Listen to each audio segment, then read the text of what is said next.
After so many years, memory and need meet. I hear and see, but wonder if it is a dream, springing from soil, seen through a veil. No matter if I can no longer touch it, senses can be unreliable. I hold the votive flame. I turn to my heart, taking comfort in its beat, breathing in concert. I step away. You wish me dead, I jokingly accuse. We laugh and sit down to eat, as a gentle breeze touches my face, inviting me elsewhere, or perhaps reminding me that a part of me is no longer here. I have lost something of myself and can no longer find the path back. Wow. Would it be sinful, or is it acceptable for you to talk about that poem a little more? No, sinful? No, I don't know. I mean, that's an unexpected word that you use, so I don't know. Talk about it in terms of like why I wrote it? Yes. But really is out of a discussion from like someone went through some of this experience, just a little bit. And so he didn't tell me much, which is fine. And so I would think about it and try to imagine it. And as he had gone through a desperate time, and he also showed me a photograph of him and his wife.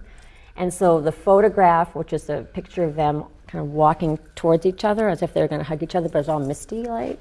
So that photograph and his desperation, those two things, I thought about it for months and months and months, and felt like I had to do something with it because it weighed me down. I needed to figure it out.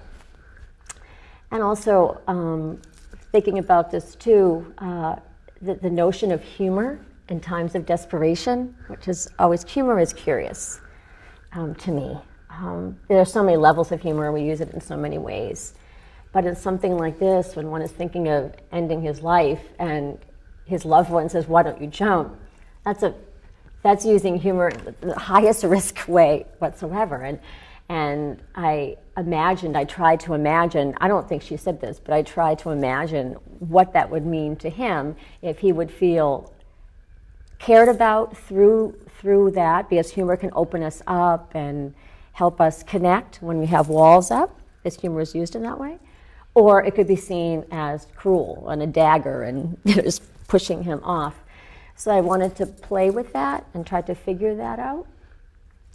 So throughout the poem, he is trying to make sense of not only himself, but his relationship with her.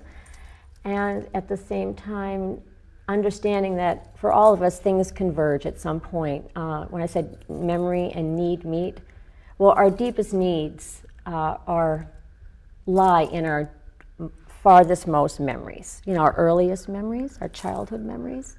Even if we can't remember those things, but those things, if we could get there, are where our needs come up. Our child memories. I call it like the child within us.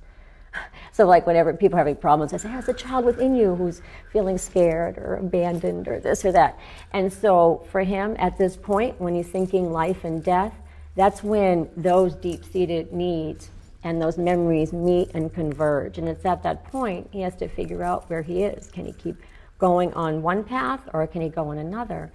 And even though they're laughing, again, at humor, which can bring people together, at the same time that the breeze is pulling him elsewhere, and he's understanding there are divergent paths, but how to get back to true connection is something he doesn't know yet.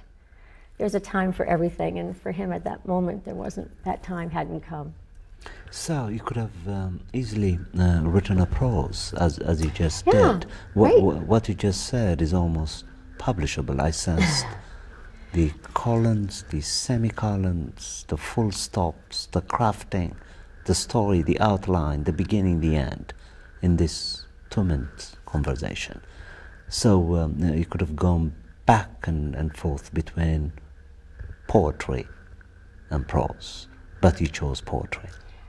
I don't know. Why did you choose poetry? I think because I feel like I get at the heart of things through poems rather than stories. At least at this point, I'm still trying to find my prose voice. Actually, my bio there, I think that if I can maybe get to that a little bit more when I'm writing stories would be that would be a good thing. bio is, I forgot to add when I wrote it, it's already publishable. It's a self-portrait. It reminded me of a portrait of Immanuel Kant, this major 18th century philosopher, about whom one of his students who loved him wrote. He wrote a portrait of his teacher in 3 stanzas. It's one of the best portraits of a student writing about his teacher that I have ever read. And similarly, this is a self-presentation. And in 3 sentences, you really presented yourself as someone that I would like to know more about. You sparked and ignited an interest in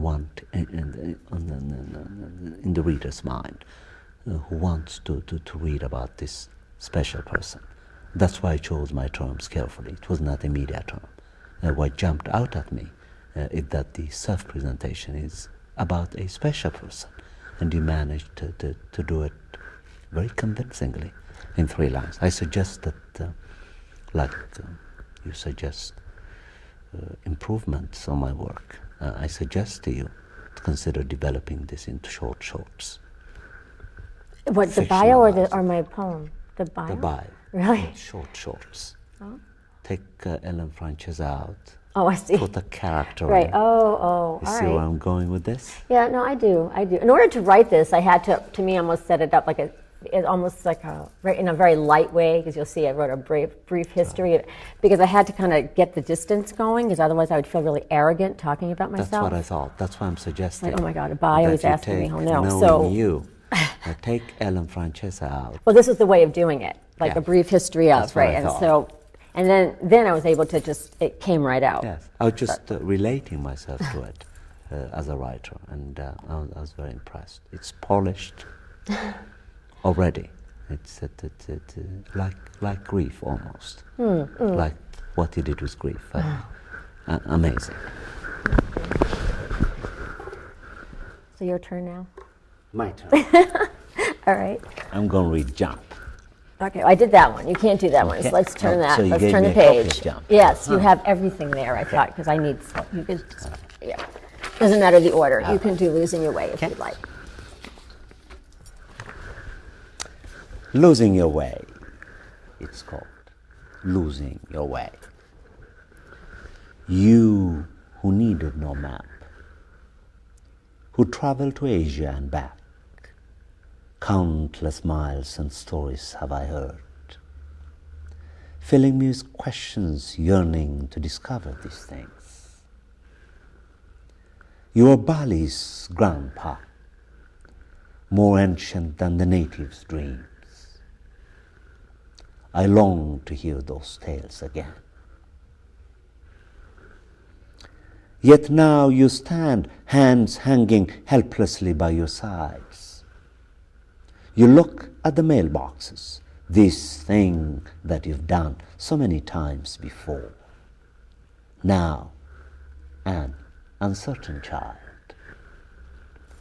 I keep my words in, drinking sadness. Will ye not know me? Is your past so fickle that it abandons you like an unfaithful lover? I will be strong, even when you forget you are my father. I will remember for the both of us.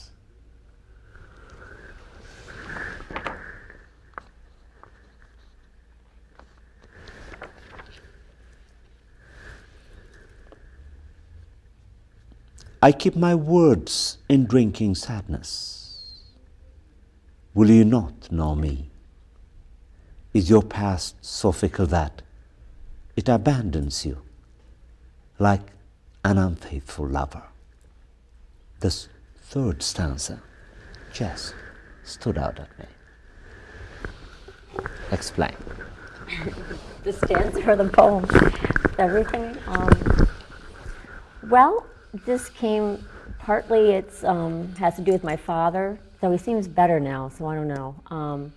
And also one of our colleagues' father, a mother actually, is experiencing something like this. So